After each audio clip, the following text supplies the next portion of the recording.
things first. I'm Jenna Wolfe, Cris Carter, Nick Wright. I'm just going to say, I honestly love both of you. Well, I love you Jenna guys. Wolfe. Every morning, something else happens that makes me blessed that I work here. I'm so glad you used the word blessed. If you follow Cris Carter on Twitter, every morning he sends out a different Bible verse, a devotional. I don't know exactly what you'd call it.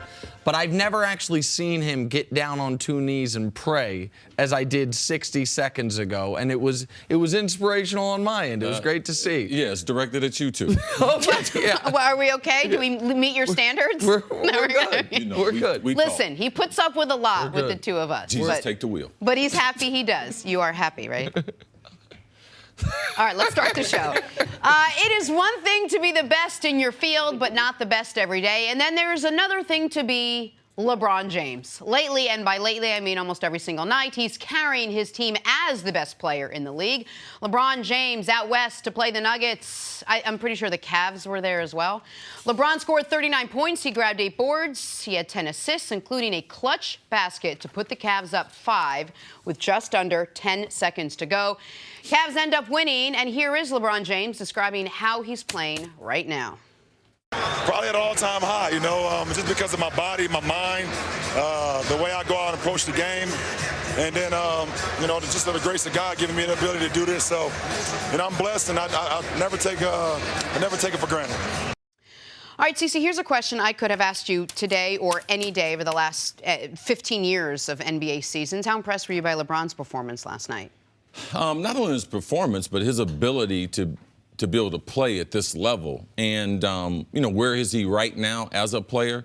You can see in last night's game is there's no spot on the court absent a little bit of the free throw line that he's not comfortable. So he can go to anywhere. He can shoot from the corner. He can shoot the diagonal three. That's one of his favorite threes. The top of the key, we know that. We know what he does in the lane, his ability to be able to draw fouls, but the variance of shots that he can shoot, one-legged, bank shots, and his ability to be able to pass the ball, I understand what he's saying, because the first thing he said in the interview as far as his body. Man, when your body at this age, because I believe this is at his prime, he will never be better in this window. From, say, 29 to like 34, that's prime time real estate for any elite athlete. If you go back to athletes in track and field, if you look at the 100 meters, guys run faster when they're getting to their late 20s or early 30s. Look at guys in the NFL. Tom Brady, he's 40. But look at where he was in his late 30s or mid-30s. So I expect LeBron James to continue this, but his body, his overall conditioning, he's also gotten into sync where he knows what he needs to do. He knows the right amount of cardio. There was a point in his career, I know when I was in Miami, a season ticket holder, he struggled with cramping. So those things have been alleviated through dieting, but it's trying to find, and Jenna, you'll understand this, you do a lot of working out. But you know when you get in that sweet spot as an athlete as far as what I'm doing from a weight training standpoint, what level I'm able to maintain. And I think that's where LeBron is now. He hasn't missed a game this season. Has not missed a game this season. Honestly. And that speaks to, with all the chaos that's going on in Cleveland since game number 1, man, there have been plenty of nights that you just wake up and just like, you know, I just don't got it. I'm going to take some time off. He hadn't done that. I believe he's trying to send a message. And last night was just kind of the stamp, just to let you know, this is LeBron James. This is who I am. And this is what I like. Because last night he was closer to the players that I believe offensively, like Kobe. He was closer to Jordan with better efficiency. We went to watch him at the Knicks. I was so mad at him at the Knicks game because I know he's got this. Like, I know he's got this in his arsenal. And when he decides to utilize it, which last night they needed for lack of scoring, I love it. I mean, last night you could see why LeBron James is so special, and you could see how he can do so many different things, why he's the best player in the world. Well, and last night's game ended perfectly. LeBron hadn't scored in the fourth quarter. The Nuggets had closed it 4 separate times. The Nuggets make it a one-possession game under 2 minutes. How does LeBron respond? It's 104-102 Cavs. LeBron gets an and one bucket. Okay, it's 106-104 Cavs. LeBron hits a 3. And then the thing about the 3, too, Jenna, is they were in the pick and roll on the diagonal. they decide to go underneath LeBron. At that time, they're only up 2 points. It's really a bad shot if you shoot the three then, or it's a dagger. They decide to go under the pick and roll. So for him to have that type of confidence in his three-pointer, that to me, it speaks also volumes, not to cut you off. No, you're or fine. anything. And I mean, he's shooting, the reason he has that confidence is since February 1st, he's shooting 45%. Up until January 1st, he was shooting 42%. In January, he shot 20% from three. But you remove that month, this is the best three-point shooting year of his career. But those two shots that I didn't get to yet, the one-legged floater from 14 feet to put him up 5 and with 40 seconds left. And then it was as if he said, okay, I'm going to do the exact same shot, but a higher degree of difficulty with more on the line. Now there's 12 seconds left. I'm going to extend it from 14 feet to 18 feet. Land in the front row to ice the basketball game. The one knock on LeBron James that has followed him around his career erroneously and insanely is the idea that this guy is not great down the stretch, as if we didn't see him hit a jump shot to win a Game 7 of the finals, as if we didn't see him block a shot and then hit some free throws to seal a different Game 7 of the finals. But this year, nobody has been more clutch than LeBron James. No one has scored more clutch points than LeBron James. No one has taken more clutch shots than LeBron James. No one has scored more fourth-quarter points than LeBron James. And they needed every last one of them last night because we have talked about what Larry Nance is going to give you offensively, and he did it again yesterday, and what he's going to give you energy-wise defensively.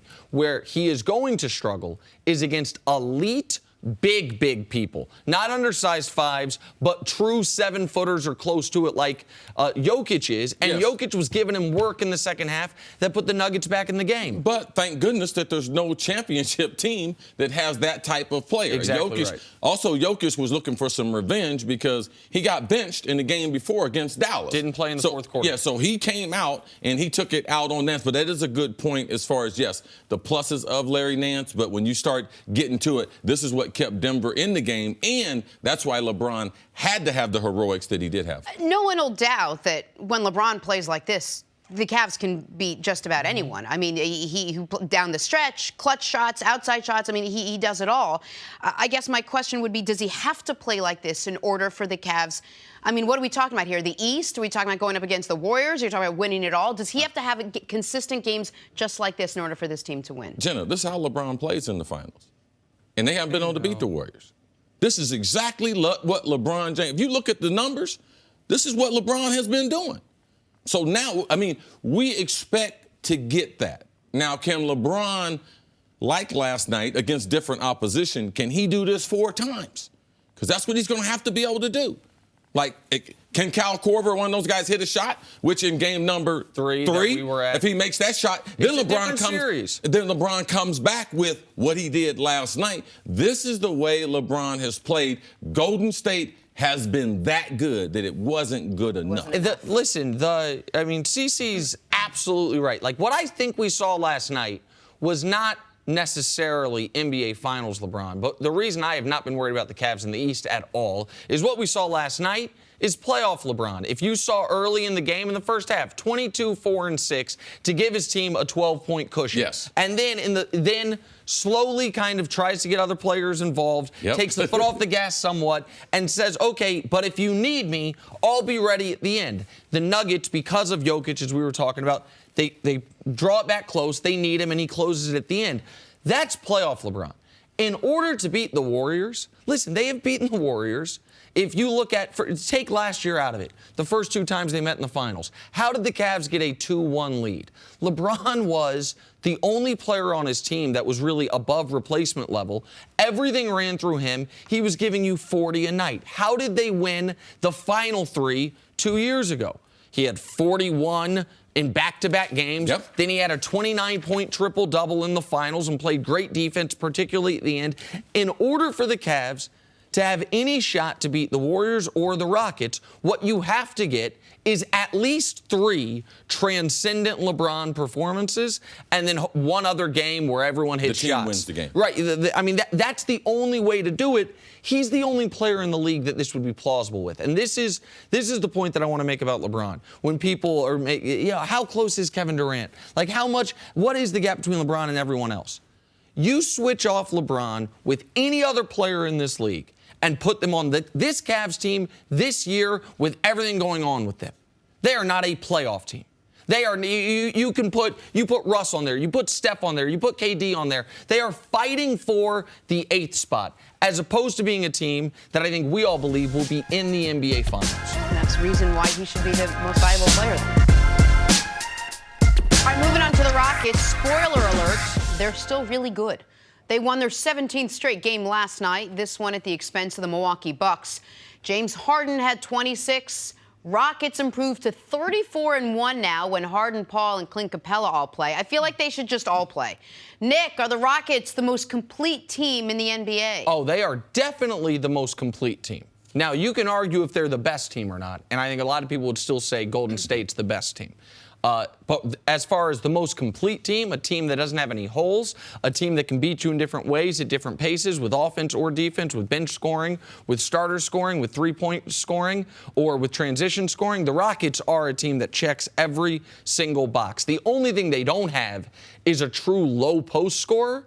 But what great team does? Golden State doesn't have a true low-post scorer. Cleveland doesn't have a true low-post scorer. Like, nobody that matters has a true low-post scorer. Detroit's got 2 of them, and they're going to miss the damn playoffs. Like, So are they the most complete team in the NBA? They are. I mean, and on this winning streak, CC, I mean, they have beaten, not only they won 17 in a row in 22 of 23, but I mean, they have beaten Golden State, they've beaten Boston, they've beaten Oklahoma City, they've beaten Cleveland, they've beaten Minnesota 3 times. They have beaten some of the best teams in the league on their way throughout this winning streak in this last 2 months of great basketball. This becomes very difficult, just the wording, the most complete team, because Golden State is so exceptional in certain areas that maybe they might not be as good in another area. So complete, like, does that mean the best? You know, to me, I'm still worried about the coach, D'Antoni. I'm still worried about, in a 7-game series, what adjustments he's going to make when the game changes. So from a coaching standpoint, I have more confidence in Steve Kerr. Now, there is something that the Warriors have never dealt with. That is postseason pressure. Last year with Kevin Durant, they skated through. Now, the previous 2 times they were in the playoffs, they did have a couple little hiccups, but with Durant, they've never struggled in the playoffs. So I would say the same thing for Houston. We're worried about them in the playoffs. Well, what if someone gets a 2-1 lead on Golden State? How do they respond to that with Kevin Durant? That's something that we haven't seen. But we know they have the championship pedigree. So, yes, right now we might say Houston is more complete. But in stressful situations, who is better from a coaching standpoint? I would just say right now I give the advantage to Steve Kerr. Why? Because I've seen it.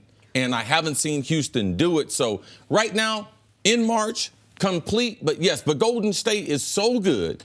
And they have 2 of the top 5 players, so they can be lack in a certain area. You could be like, 100%. Oh, their bench is a little bit older, or we don't know how Livingston's going to play. Things like that, but they are so good. They got guys at the end of the game that can take over the game, and they got 2 of those guys. Everyone else only has 1. They have, at the end of games, they're going to have 4 Hall of Famers on the court. They're the only team in the league that can say that. Like, that's their frontline talent is overwhelming. And one thing, my eyes kind of perked up when you brought up the coaching, because when I'm checking all these boxes for Houston, the 2 things that are somewhat in the intangible category, experience in the postseason and coaching excellence. I think D'Antoni's a good coach, but I agree with you. I think Golden State's got the coaching edge. We know they have the experience edge. That wasn't really, I wasn't incorporating when I was like, you want this, you want this, you want that. I was thinking from a player's perspective. It's a really good point. One of the next couple games that they have is going to be going up against Toronto, which will be a really good test for them to see the way Toronto's playing and the way the Rockets are playing right now. All right, speaking of Golden State, which you were, let's move on to Kevin Durant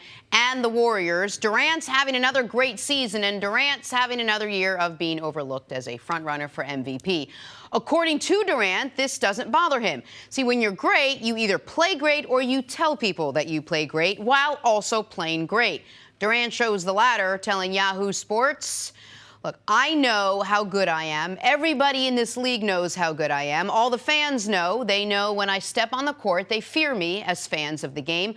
But obviously, the move that I made, they didn't like it. So anything to take a shot at me here and there, I knew it was coming. Or perhaps it's quotes like that make people wonder about what your intentions are. What do you think, Nick? Is Kevin Durant right with everything he said? He is right about everything but one part of it. one of the parts of the quote we didn't mention there was he said, I hear the crowd gasp when the ball comes to me on an open shot. It's 100% right. He's 100% right that the fans know how good he is in comparison to his contemporaries. He's 100% right the players in the league know how good he is in comparison to the other players in the league. The one thing Durant is not taking into account there, or maybe just doesn't care about, but me as a guy that loves the history of the game, I do care about, is what his move to Golden State has deprived us of figuring out is how you can actually place him in the all-time pantheon. Because he's a guy with all-time pantheon ability. He's a guy that absolutely has the skill set and theoretically the accomplishments to be considered one of the 10 greatest players ever. For his career, he gives you 27 a game on better than 49% shooting. Here's the full list of guys who have done that. Durant, LeBron, Jordan, and Wilt. Like, he is in that, he could end up in that discussion. But it's going to be so hard because everyone in that top 10 all time has on their resume a championship where we look at and say they were the unquestioned, clear-cut alpha on their team, leader who carried their team. Kobe got that with his second run of championships. Shaq got that with the first run. We can go down the list. LeBron didn't get it until 2 years ago in Cleveland.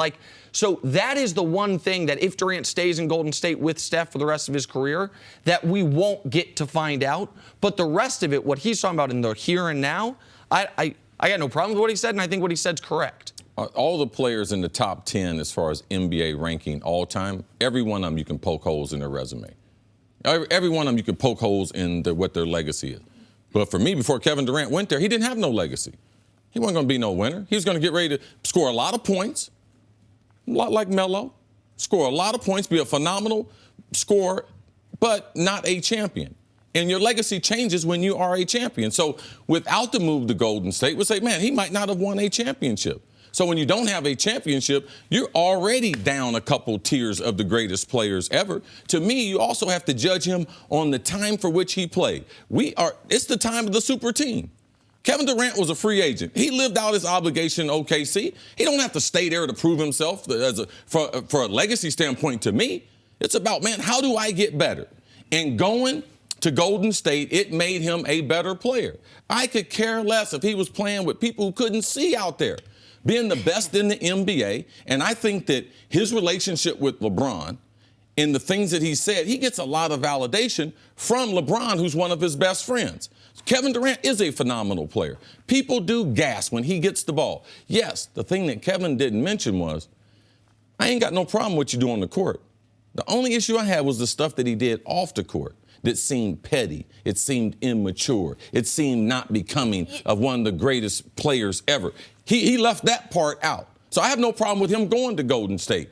Yes, you might give him criticism, but he's got to do what's best for his career. And to me, he didn't have a legacy until he went to Golden State and was able to win a championship and win the MVP in the finals. Before we take it off court, I just want to ask you one thing, because you mentioned he wouldn't have had a legacy without winning a title. I firmly believe had he stayed in Oklahoma City, they could have won a title. I mean, they were up 3-1 on the Warriors, and it took one of the greatest performances in a playoff game ever by Klay Thompson for them to not go to the finals, a finals they would have been favored over Cleveland in. Now, I don't know if they would have beaten Cleveland, but I don't look at KD But now that question is answered, though. You're talking about, well, if he would have stayed there, they would have had potentially a chance. Now that variable's moved. He's a champion. He is. He's the MVP of the finals. Mm-hmm. So, why stay? Why doesn't he have the right, like any other player, to move to another team? No. It's not about him not having the right. And I've never said he didn't have the right. And I understand that. And part of this is selfish on my behalf. What if he didn't believe in the organization? What if he didn't believe in Russ? Recognize all that. And which is why, for a lot of people, myself included, all of those would have been. He could have gone to 28 teams and not gotten hardly any criticism. He went to the one team he was going to be hyper-criticized for joining, or one of two. I guess if he had teamed up with LeBron, he would have been criticized as well. But the point, you mentioned you can poke holes in the resumes of the top 10 guys all time. Of course you can. Like, we can poke holes. I've poked the hole in Jordan's. You poked the hole in LeBron's. Like, we can, of course you can. But what all those guys have in common is a ring where everyone knew they were the guy. And LeBron, by the way, LeBron was not even considered in the discussion for greatest player ever until he got that 2 years ago in Cleveland. Like, that is the one thing that if KD stays there forever, that is going to make it hard for guys like me, and I know we're different on this, that like to make lists, that like to talk about who are the greatest of the greats. It's going to be hard to place him because his talent clearly puts him there. Here's what I'm picking up on is that neither of you have an issue with what he said. I know you don't. You say it's well within any athlete's right to tell people how good they are. I would not have an issue with this if LeBron said it. For some reason, it's Kevin Durant, and it goes to everything else that has sort of been Kevin Durant's recent legacy. Like a lot of the distracting stuff, a lot of the let me tell you how good I am because me just showing you how good I am is not enough. People gasp when I get the ball. It's not, what is the point of that? It's unnecessary. You're great. We know you're great. We've seen it. We've seen it on the bottom of your shoe. We've seen it on your fake Twitter accounts. We know how good you are every single night. I don't understand how that makes him look better at all. To the fan, to his teammates. Yeah, I don't think he cares, nor do I think he should. He is a phenomenal player. He is not just, oh, man, we'll see another guy come along like right, this. He is a phenomenal player. We are not going to see another 7-footer. No. Who can dribble the ball and score the basketball, cross people over, a rim defender. 100%. We are not going to see that. And what about being authentic? Like, what about that's the way he feels? Like, it's his career. I just get so upset with people who love to manage other people's career because if I was that person, I would. Well, you're not that person. And that person deserves the right to be able to choose where they want to work. And when you have a microphone in their face, they have the right to say what. And I believe Kevin Durant believes that.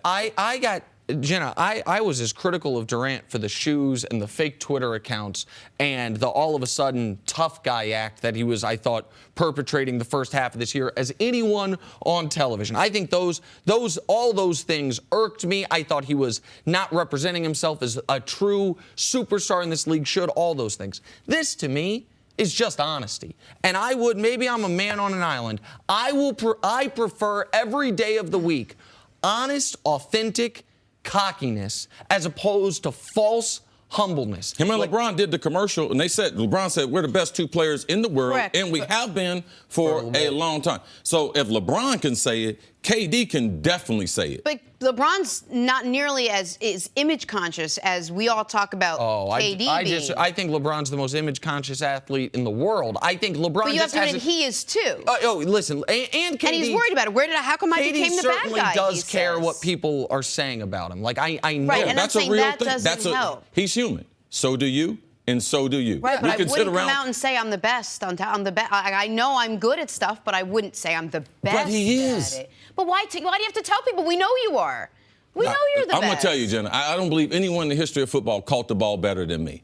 And you know the reason why I say that? Because no one else is going to say it. And the reason why? Because I really, really, really, really, really believe it. And did you say it while you were playing? Did you come Absolutely. out to it? I'm the best there is. Absolutely. Nobody's better. Listen, Jenna, this is okay. Just to be quick here. This is, and it's not a criticism, but this is you assigning your own sensibilities to some, Cris says that. I think one of the. It's just my opinion. That's it. It's not me assigning. This has nothing to do with me. That's just how I feel. I bet you fans feel that way. Of course, but the fans are assigning their sensibilities when they do that. Exactly, right. Because they always feel like if I was in that position, I wouldn't do that. That's what you're doing. You're assigning your sensibilities to them. And by the way, so are not we. Them. So are we. Like one of the reasons I think Cris and I, when we met, hit it off is that the thing that he said about the way he catches the football. Man, I've got that in me as well. I will say right now, I don't think there's a person that does this for a living that's smarter than me. They might know more things. I don't think there's a person that talks sports for a living that is smarter than I am. I believe that. I'm proud of that. And I'll say that on TV. What Cris said about his career. But you would never. You could believe all those things, and you would never say it. But that's just who you are. So one of the reasons we're assigning our sensibilities to KD, one of the reasons we got no problem with these comments is, let me tell you this. If I were Kevin Durant, if I were that rich, that famous, and that good at that type of job, man, you wouldn't be able to tell me nothing. Moving on to the trials and tribulations of Kawhi Leonard. He's played only 9 games this year, recovering from that quad injury. He's reportedly been unhappy with the Spurs medical staff and has been rumored to want out of San Antonio. Here's something we haven't said in a while. Let's hear from Kawhi Leonard. Everything was done as a group.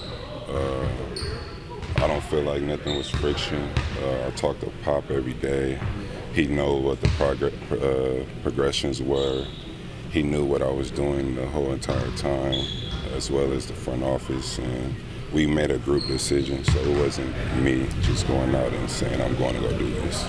Would you like to finish your career as a Spur? Yeah, for sure. Okay, first of all, he was kind of putting, what is he supposed to say when you're asked that? It's not like, well, let me think about it, I'm not sure. If people didn't hear it, the question was, are you trying to finish your career as a Spur? And he said, yeah, sure. He sort of got caught off guard by a reporter asking the question. But anyway, CC, are you buying all the comments from Kawhi that the Spurs were kept up to date, kept apprised of all of his medical decisions the whole time and the rest of it? Well, yeah, I know Kawhi. I know some of the people that are around Kawhi. So for those who don't know him, this is his personality. He's very understated, has a very soft voice. So even in this interview, like, okay, what did he say? What was the question there? Like, this is who Kawhi is. But for full disclosure, there's no way that they could have made a collective decision as a group, because teams don't allow you to go outside of their staff from a medical standpoint to get a third or fourth opinion. So him being in New York getting treated, that was his decision that he made, that the Spurs agreed to allow him to do that. When you say teams don't allow you, what you mean is teams don't encourage that. Teams don't say leave here and go get a second opinion. He wanted to do that, so they let him do that. Yeah, there's a reason why the guy is a team doctor. Right. Because he's been paid by the team. And typically, he's an expert in medicine and athletic medicine and injuries, so they don't feel like if they did, they would have him on staff. So when you go outside of that umbrella, you're going outside of that. So collectively, did they make this decision together? No, they didn't. Now, being back with the Spurs, I believe that what Popovich said over a week ago, 2 weeks ago, when he said, hey, listen, this thing will expire. If he doesn't get back here at some point, he will put him on the deck, on the rack for the rest of the season. So I believe Kawhi hearing that, and Kawhi getting better, has him at practice and looking for his return to San Antonio. Does he want to stay there? For now, but I believe that he would say the right thing, because it wouldn't help him if he said I want out of San Antonio, because we saw LaMarcus Aldridge. He went to Pop this offseason, told him, I don't want to be here anymore. He said, good, no problem. You're going to be here. Right. He said, go get me Anthony Davis or Kevin Durant. We'll talk about it. And then, so which meant you're going to be here. Right. Exactly right. So here, am I buying Kawhi's comments? I'm not. I also, though, I think you make a good point, Jenna. It'd be one thing if Kawhi was like, listen, everybody, I have a press conference. I want to say something. I want to be a Spur for life. Thanks, guys. That's different than being put in a position where if he answers that any way other than yes, sure, it is a huge controversy. Absolutely. And so it's not that I feel like he was being disingenuous. I think he was put in a tough spot. But I think the most important timeline of this is Kawhi's hurt. The Spurs clear him. He goes outside the team. We don't know what that doctor said. Kawhi still is not back. Greg Popovich has that press conference and sets a de facto deadline, and within 5 days, we hear Kawhi's coming back. Like that, it does not take Dick Tracy to figure out what happened there. Some great detective. We know what happened there. I feel I know what happened there. That the Spurs felt Kawhi was going to wait until the last possible moment to clear himself to where he was always planning to play in the postseason for this team. And Greg Popovich made it known that is not available to you. The idea that you're going to come back in game 81 and say, I'll be here for the playoffs, guys, that is not okay with us. So Kawhi came back, and it's just so odd, CC, for a player to be at crosswise with the Spurs medical staff. This is a team that punted on a chance to defend their first title with Tim Duncan. Why? Because they had him have a knee surgery he didn't want to have because they thought it was better for his long-term health of his career. Like, the Spurs are ultra-conservative on these things. That don't mean they're always right. Just because they have a history and just because that worked out for him, that does. I know Kawhi his injuries are real. No, he's not that kind of player. He's not that kind of person. Now, is there certain things in San Antonio he's not happy with? Yes. He's not happy that they don't have the ability to be able to go out in free agency and potentially get one of these big-time players. Because with Aldridge there, what are they, the big two? with Aldridge, so that's bothering him. His shoe deal with Jordan Brand, that's bothering him. The economics of that shoe deal, that's bothering him. So there are some real things outside of the injury that I believe play a role in this. What do you think about his relationship with Pop at this point? Do you think just coming back has sort of repaired that? Because there's this thing dangling over him now, this max deal. I mean, in your honest opinion, do you think he'll be back here, sign that, and he moves on? Well, I don't think him and Pop have a problem. I believe Kawhi was injured, and you can't play when you're injured. I believe they might have a difference of opinion, but you have to believe that. You have to know this. Pop is one of the great managers of personalities of not only basketball, U.S. basketball players, but international. He is able to have a locker room with, many different personalities, many different nationalities, and it goes smoothly. I believe this is just a bump in their relationship. I believe that Kawhi and the Spurs will work it out. They will not allow Kawhi to leave there. Kawhi's making, CC mentioned the shoe deal, $500,000 a year. I'd be shocked how low that is for an MVP candidate. $500,000 a year in his Jordan Brand shoe deal. He does not have a signature shoe. Yes, part of that is playing in San Antonio. Part of that also, though, for good or for bad, is part of being who Kawhi Leonard is. His personality. His personality. Like, I'm not criticizing the personality. Nope, that's who but, he like, is. when you are that understated, when you are that low-key, when you don't draw attention to yourself, and you play in San Antonio, it's hard to get people to want to buy your sneakers. For kids to want to wear your sneakers, which therefore makes it hard for sneaker companies to say we want to give you $10, $12, $15 million a year. Offseason continues to battle the NBA for real estate in our show. Seahawks in the news today. Seattle traded defensive end Michael Bennett to the Eagles for a 5th-round pick and for wide receiver Marcus Johnson. Bennett is 32 years old and said back in December, quote, "I probably won't be back next year. Just seems like a young man's game." Now reports are cornerback Richard Sherman is expected to be released. All right, so let's just take a step back here, CC. How do you think you'll remember this era in Seattle? I mean, tremendous era. I mean, tremendous. Pete Carroll, his second chance at being a head coach in the NFL after great success at USC. Him and John Snyder, what they've done, they run a class organization. Not only their ability to win on the field, but he's done it with his style.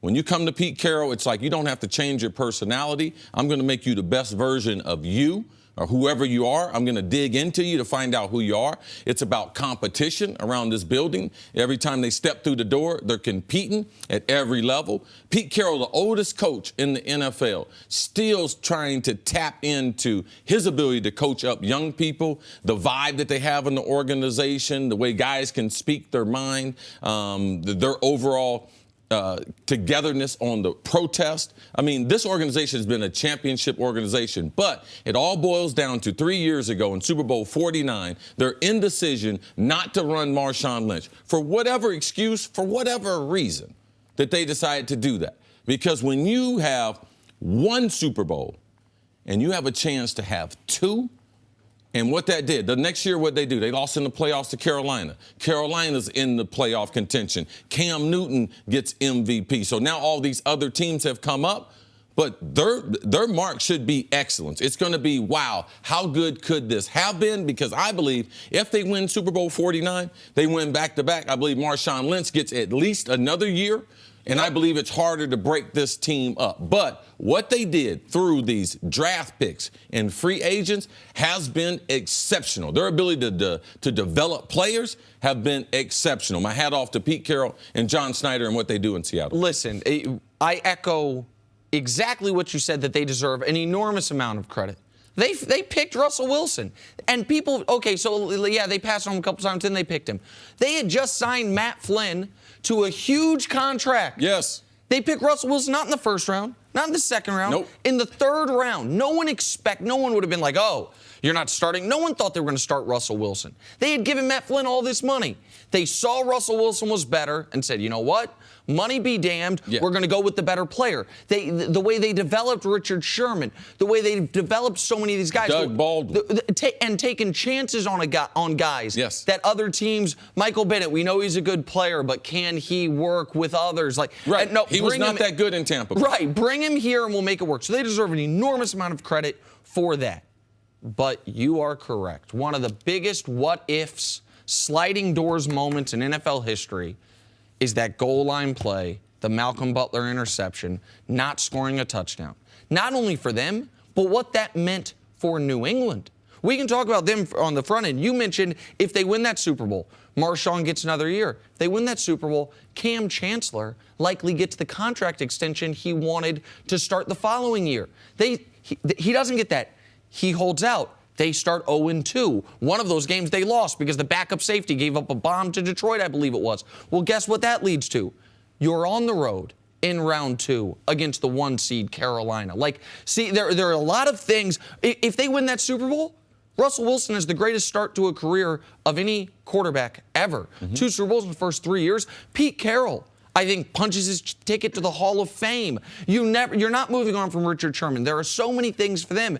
And for New England, let's not forget, if they lose that Super Bowl, it would have been over a decade since their last Super Bowl win, 3 Super Bowl losses in a row, and their recent playoff history would have been a 26-16 loss to Denver, a 28-13 loss to Baltimore, losing the Super Bowl to the Giants, a 28-21 loss to the Jets in the divisional round, a 33-14 beatdown to Baltimore. All that gets erased because of what happened there. So what that decision meant for the Seahawks era and for this latest iteration of the Patriots era, you cannot overstate it, CC. So let's go back to what happened yesterday and what looks like it's going to happen with Richard Sherman. Why get rid of Michael Bennett now? They're getting a good deal on him price-wise. He's still producing for you. It's not like his production has declined over the years. Does it look like they're starting to break apart this team a little bit?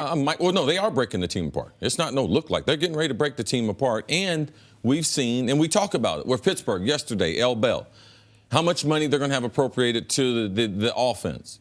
Seattle's been this way with their defense. Besides Russell Wilson, just a sprinkled in Doug Baldwin, they gave him a new contract. Most of their money was on their defense. So we knew eventually they were going to have to, because not only because of age, but because these guys were in the second and third contracts that they wouldn't be able to make. Michael Bennett is still a very good player, but he's wanted the contract for a couple years. So he's in the last year of his contract. They're not going to give him a new contract. It's the perfect time to get off of Michael. Richard Sherman, he's got 2 Achilles injuries. He blew out his right Achilles, but then he's had problems with his left Achilles where he just had a procedure to have something done on his left Achilles. So as an older player, especially as a skilled guy, Achilles is not something that you want to be dealing with. So the combination of both these players, Cam Chancellor, he's got a bad neck. Cliff Averill, he's probably going to have to retire with a bad neck. So these are the normal things that you do when the teams get their second contract and they've had success. You have to downsize, and some of these older guys have to go. CeCe, all of the moves that you laid out there make sense or potentially make sense to me, except for the Michael Bennett one. He's only scheduled to make $7 million. He's still their best defensive lineman. He is, he's not coming off a significant injury. I get, they were thinking about trading Richard Sherman pre-blowing out the Achilles. He's going to make $11 million. He has very little money, very little guaranteed money left. I get that one. I don't understand trading Michael Bennett for a 5th-round pick to a team theoretically, because as long as you have Russell Wilson, you're still competing for championships, to a team theoretically you're competing with, but whomever they trade him to. This is the Michael Bennett move, unless it's about we're getting younger. Bennett's not necessarily a divisive locker room guy, but a outspoken guy. There's certain guys you don't want to be negotiating with, especially publicly, and I believe Michael Bennett is one of those players. He's been outspoken about everything, and I believe that his contract, at some point, the locker room and the leadership of the locker room, when you have younger guys, you have to be careful how many older guys you're going to keep in, because these veteran players, they're leading guys. Now, are they leading them to what the organization is saying? Or are they leading them to their own agenda? And typically when you get late in your career, like Michael is right now, I think he's 33 right now, that is an old defensive tackle. Back here on First Things First, Eric Mangini is with us. Good morning, Coach. What up, Coach? Good to see you. Good morning. The best guest we've had this year consistently. Yes. Best as far as our guests and everything second that. consistently. Well, I just want to thank you for allowing me to sit next to greatness. Well, I had to get between the best. I had to get I feel like my ship Coach is like, this show's not humble enough for me. I got to go. I'm in the wrong studio. I'm with the smartest, greatest What do you think that's, in the Coach? history of the world. No one's better. If you sit down here, you got to tell us what you're the best at. Oh, God. Idea. How much time do you have? I'm You want to your extend it? I'm gonna bring your boys in here. Yeah, let's have a Very- special. Yeah. We need a whole special on our Yeah, grid. nothing. His boys think nothing. Very, They have a very special at good. nothing. Certainly not Fortnite. All right, so earlier in the show, we told you about the Seahawks trade that took place yesterday. Seattle sending defensive end Michael Bennett to the Eagles in exchange for a 5th-round pick. The rich have gotten richer in Philadelphia. An already productive defensive line adds a player who was a Pro Bowler the last 3 seasons and had 54 sacks the last 5 in Seattle. But he's 32 years old, said the woman in her early 40s.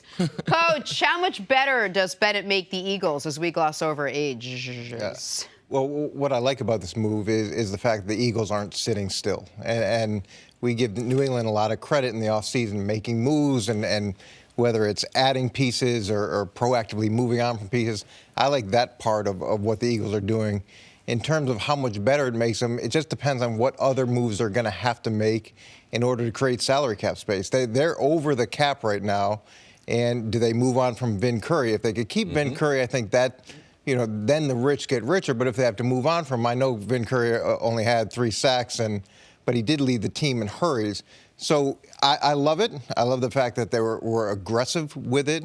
But what other pieces now have to be moved in order to make him fit? So, and if you guys saw, the NFL Network reported yesterday that the Patriots at the last minute tried to get in on this deal and tried to offer a better deal than Philadelphia had to get Michael Bennett.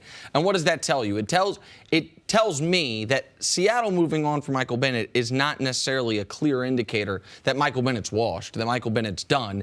It's that what CC alluded to earlier, that because they are getting younger and because Michael Bennett is not only a veteran, not only an established veteran, a Super Bowl champion, but let's call it a dominant personality, that he's not going to fit in every locker room. And so that when I saw this move, that was the part from Seattle's standpoint. I was like, man, he's only making $7 million. You do have the cap space. He's still a good player.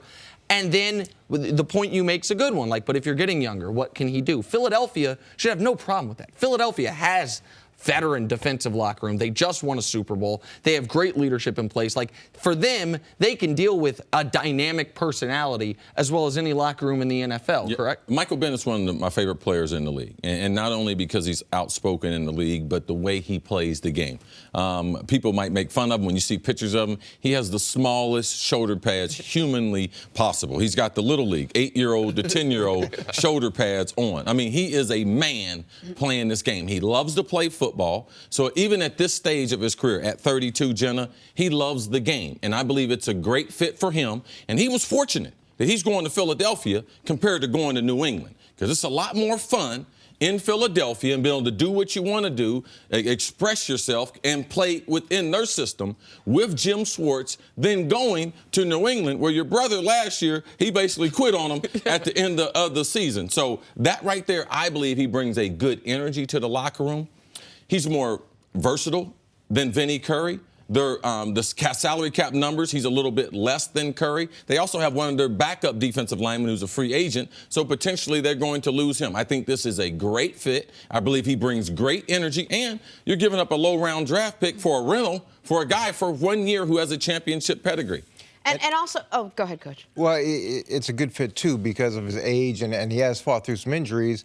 And in Philadelphia, their approach where they platoon those guys and they've got a volume of different players that they can put in, this gives a guy who's a little bit further along in his career a chance to come in, be fresh. They don't have to rely on him being an every single down player, and it's not what they do. I think the New England report, the only thing I question on that is it's hard for me to believe that Seattle wouldn't go with the better deal. I understand, what you're saying. Well, listen, and in fairness, for the reporter who reported on NFL Network has known to miss a few, so maybe it's an erroneous. I'm just telling you what was reported. No, yes. And so, I'm obviously not the one doing it. The thing that I like so much about this for Philly is what you alluded to in the beginning. Man, it is hard to win championships in this league. And as we see with Seattle, you can think that window is going to be open, and all of a sudden, it's a lot shorter than you think. Not that Seattle's championship window is closed, but that iteration of the team they're on now to a new type of team, or at least new personnel. Philadelphia looked at it and said, what were we great at last year? offensive and defensive line. Okay, we're probably, even if they had not traded for Michael Bennett, they were probably going to lose Vinny Curry. They were probably going to move on from him. How can we make sure we're still great? Offensive, defensive line. Let's bring in one of the best specialists in the league at this age. I think it's fair to say I know he plays inside and outside, good against the run as well, but he can be a pass rush specialist. Like, that is a team not resting on their laurels. A team that says, we know we don't have a salary cap space, we're going to have to make some other moves, but we can get a good player for a 5th-round pick. That 5th-round pick's not helping us this year. Let's go get him. And let's realize the Jim Schwartz combination, because last year, like no team, they had 7 defensive linemen play 400 snaps. In the biggest play in the Super Bowl, people will say it's the Philly special and everything. No, it wasn't. It was the Brandon Graham sack. Where was Brandon Graham? He's a defensive end that was playing defensive tackle. So the ability to be able to rotate these players, because Michael Bennett can do the same thing. He can play outside 7-9 technique, or he can play inside and play a 3 or 5 technique. It gives Brandon Graham the flexibility now. He can play inside or outside. So, man, you put him with Jim Schwartz, let me tell you who's not happy.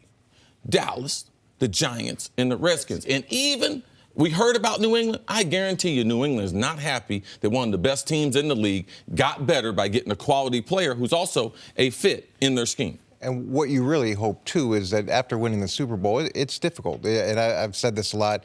You got to learn how to deal with success and all the issues that come from being the team that was hunting to now being the team that's hunted. And he gives some perspective to that locker room of what it takes to maintain success. He tried to repeat. Having gone through the process and hopefully that will translate in the locker room and people will be able to learn from his experience as well. But I think what you said earlier resonates a lot. This team just won, and they won well, and they didn't have to start making moves so quickly, but they're going to go out there and try to shore up every single different position that they know they're going to need to make sure is in place. Yeah, it sends a great message, because when you're in the offseason, they're a little more than 30 days from winning. You know, they're going on all these tours. They're going to vacation. They're playing in golf tournaments. Everybody's inviting them. They're doing personal appearances. But it's nice to see that the organization has stabilized. They've gone to the combine, and they're trying to make this team better. Let me know the last bad deal Howie Roseman did. Yeah. And this just goes to his credits. Wow, this guy right here, man, he's made another deal. Jay Ajayi during the season. Oh, we can get him. So for me, it's a young organization with management, the coaching staff working together that's trying to get better and is at the top of the mountain. And one name that we have not mentioned is Fletcher Cox. Fletcher Cox is arguably, after Aaron Donald, the best interior lineman in football. Fletcher Cox demands a double team repeatedly throughout the game. So what that means for a guy like Michael Bennett, who was getting double teamed a lot in Seattle, if you do put him on the edge, he's likely getting single teamed or just a tight end chipping him. If you have Brandon Graham and Michael Bennett on the field with Fletcher Cox in there and Timmy Jernigan next to him, you can only double team one of those guys, maybe 2 if you want to do max protection. 2 really good D linemen are going to repeatedly be getting single blocked, which was the recipe to Philly's success last year. All right, Coach, don't go anywhere unless you want to say something, and then I'll wait for 10 seconds for you to say something. I just got to bask in my greatness and the greatness of, all right, so you didn't have my anything associate. to say. We get it, Nick Smart. I leave on a high note. Hey everybody, Nick Wright here, and thank you so much for listening to the First Things First podcast. But I wanted to tell you about another podcast at Fox Sports that we are so excited about, and that is Alexi Lalas's State of the Union podcast. That's right, U.S. soccer legend Alexi Lalas will be partnering up with Fox soccer guru and researcher extraordinaire David Moss to review the top storylines in soccer across the globe. Each week, Alexi will give his State of the Union on American soccer as it rebuilds for the future. Subscribe and listen for free on Apple Podcasts or wherever you get your podcasts right now. Now back to the show. Back here on First Things First, Eric Mangini's still with us. It's always good in life to have a backup plan. Plan A for the Broncos. What was Kirk Cousins? That doesn't seem that likely at this point. Plan B, Case Keenum or Josh McCown, as was reported yesterday. We are all still waiting on a plan C, especially if that would be B. Coach, what should the Broncos do at quarterback? Well, they're going to have to attack this a lot of different ways, and that's what John Elway has done. Whether it was going to get Peyton Manning when everybody thought that or weren't sure whether or not he could play, he aggressively went and signed him and paid him a lot of money to do that, and it worked out. Now, since then, there's been a lot of problems. You figure they took Paxton Lynch, number 1, in 2016. They've got Trevor Siemian. He was a 7th-round draft pick. Got Chad Kelly, right? He's another 7th-round draft pick. Yeah. They brought back Brock Osweiler. They had wanted to sign Brock Osweiler. They had Mark Sanchez. So they've tried to get an answer to this question, and I do appreciate him aggressively trying to find that answer. To me, whether it's the players listed, we said Case Keenum and potentially Josh McCown, that could work. That could work. I would imagine looking in the draft would probably be the best place. Maybe try to solve it again in the draft and hope that they're a lot more successful. Well, they have the 5. Did they pick a quarterback? They're going to have to at this point. There should be a quarterback that fits for him at that spot. So, but they could pick a quarterback and still want to sign a veteran guy. But go ahead, CC. Well, this is what I do know. Outside of him and his wife having a baby, there is no plan with Josh McCown. Like if you take him, I hope him and his wife have healthy kids. But you tell me where that they've had a plan. High school, college. You tell me in the last 15 years, Josh McCown is my plan. That means you don't have a plan. All right? So for me, that is a no-go. And also, let's just be realistic. Who is Denver right now? Their defense? That's not no championship defense. Getting older. 22nd in the NFL this year in points allowed. Now, they are more than a quarterback away. And if you're going to the bottom heap of the starting quarterbacks, like this is the bottom of the barrel.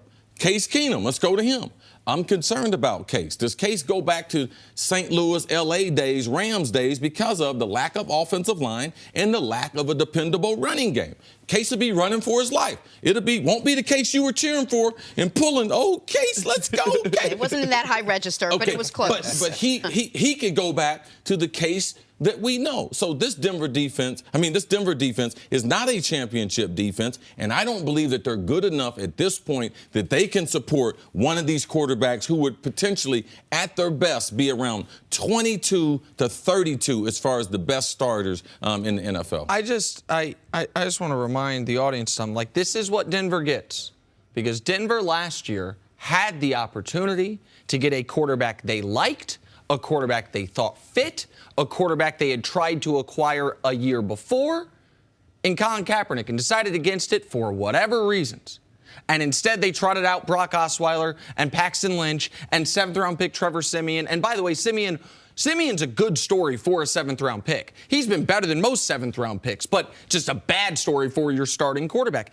And when you do that, when you try to trade for Cap before you know his politics, and then when you can have him for free a year later after he had a fine season the year before, was finally healthy, you decide, no, we're gonna bring back Brock Osweiler instead. We're gonna see if Mark Sanchez can work instead. Well, then guess what? Sometimes you end up without a chair in the game. Sometimes you end up without a quarterback, and sometimes you deserve to end up without a quarterback. But even if they had signed Cap, we could still be sitting here saying the same thing, especially based on no offensive line, based on the way the wide receivers have not played, right? They have not played like the type of money. Sanders has been the best one. Thomas is not. He is not nearly as good. No running game. So we could still be sitting here with, man, they missed again. They need a quarterback. Irregardless of who they decided or the mistakes they made, they need a top-flight quarterback, and I don't believe that they answer that or solve that by the names that we have on the list, Coach. It's funny. They get a lot of credit for not signing Brock Osweiler, but they tried to sign Brock Osweiler. They would have if they could. They really wanted him to be there. Brock Osweiler was angry about the way he was treated. He got a really good deal. He decided to leave.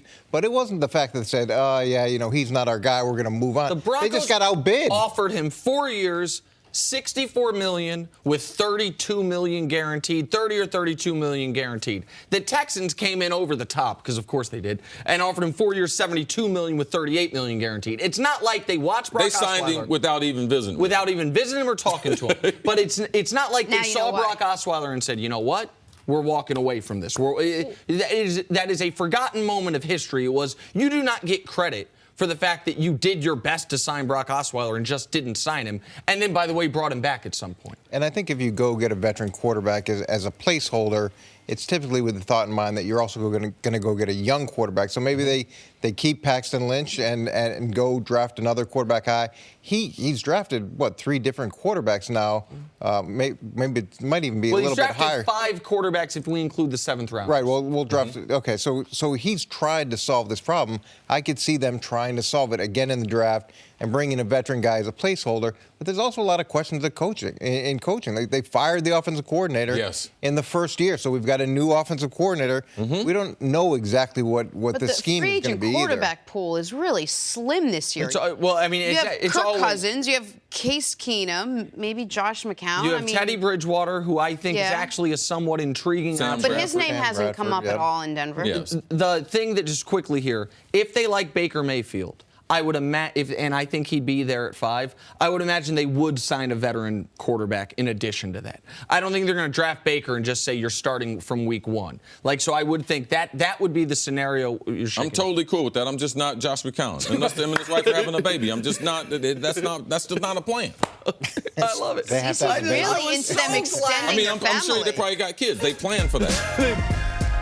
I'm Jenna Wolfe, and thank you for listening to the First Things First podcast. Make sure to subscribe and tell your friends, family, and coworkers about the podcast, which, by the way, is available on iTunes and all your favorite podcast apps. You can catch a fresh new episode every Monday through Friday on FS1, starting at 6:30 a.m. Eastern, 3:30 a.m. Pacific. So long, everyone.